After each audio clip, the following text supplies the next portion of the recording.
everyone, MEG3 guest paper is there. British novel, very important topics. See, as in this paper, you have 9 novels, and also in the question paper, you will be getting 9 questions, out of which you will have to attempt only 5. So, ultimately, we can say you will be getting 1 question from each novel, right?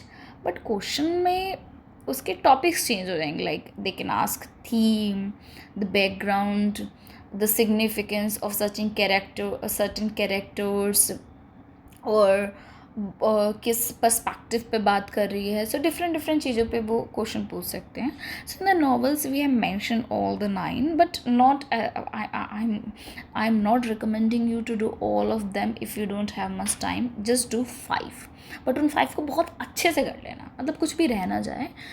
So in this the heart of darkness, ये वाले जो है ना, जो first 5 ये सबसे ज़्यादा repeat हुए हैं, सबसे ज़्यादा, like you can't just skip them.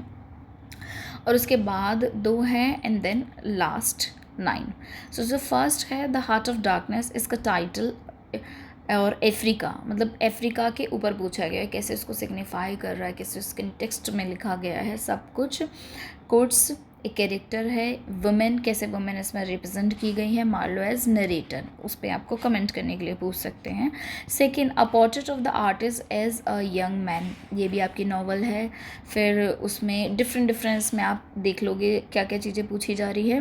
Third है pride and prejudice, love and marriage पे कैसे बोल रही है, सिग्निफिकेंस क्या है टाइटल का, वुमेन का सोशल पोजीशन क्या है. और एक और इसका जो मेन कैरेक्टर है that is Elizabeth Bennet. So Elizabeth Bennet पर भी पूछा गया है काफ़ी. सो उसका कैरेक्टर स्केच है जो नोट्स में तो ऐड कर दिया है, बट आप अपने एंड से पढ़ेंगे तो देख लेना. ग्रेट एक्सपेक्टेशंस, उसमें क्या क्या चीज़ें पूछी गई हैं. सो ये 4 टॉपिक, ये 3 एलिमेंट्स, ये टॉपिक्स बहुत अच्छे से कर लेना. देन 5th, ठीक है.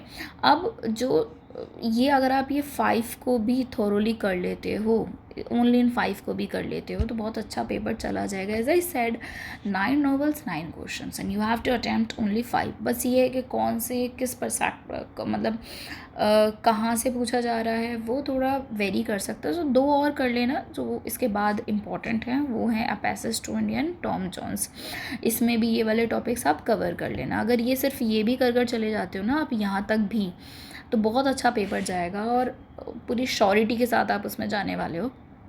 लास्ट के जो 2 टॉपिक हैं नॉट वेरी इंपॉर्टेंट, बट फिर भी ये क्यों ऐड करे हैं, ताकि आप उनसे फेमिलियर हो जाओ. क्योंकि देखो इग्नू है यहाँ पर, we have added these in the notes to enable you to be familiar with them as well, because IGNOU adds 1 unexpected question every year. कोई भी क्वेश्चन कहीं से भी आ जाता है. हर बार वो सिर्फ 9 नॉवल नहीं देता, कभी कभी 2-3 नॉवल रिपीट हो जाती हैं, और मतलब ऐसे एक नॉवल के 2 क्वेश्चन दे दिए हैं, तो फिर अल्टीमेटली स्किपिंग 2 और 3 दे आर राइट. सो इसलिए ये भी है, बस एक बार इनको ये कि एक बार सिर्फ रीड कर लोगे तो ब्रेन में तो आ ही जाता कंटेंट, पर तो बना ही देते हैं. सिर्फ it's just go through them, otherwise just focus first 5 and then these 2. Okay. So इसमें भी क्या क्या फेमिनिज्म पे ये वाले टॉपिक देखो. अब नॉवल तो हैं, अब आप बोलोगे गेस्ट पेपर कैसे बन गया, मतलब उसमें कौन से टॉपिक से पूछा गया वो हमने मेंशन करें PYQ में, जो सबसे ज़्यादा रिपीट हुए हैं इसके ये वाले. So I hope you will do them. You can contact at this number for the notes and thus for the handwritten assignment. अभी तो वैसे खैर assignment. Okay. So happy learning. All the best for your exam. Bye bye.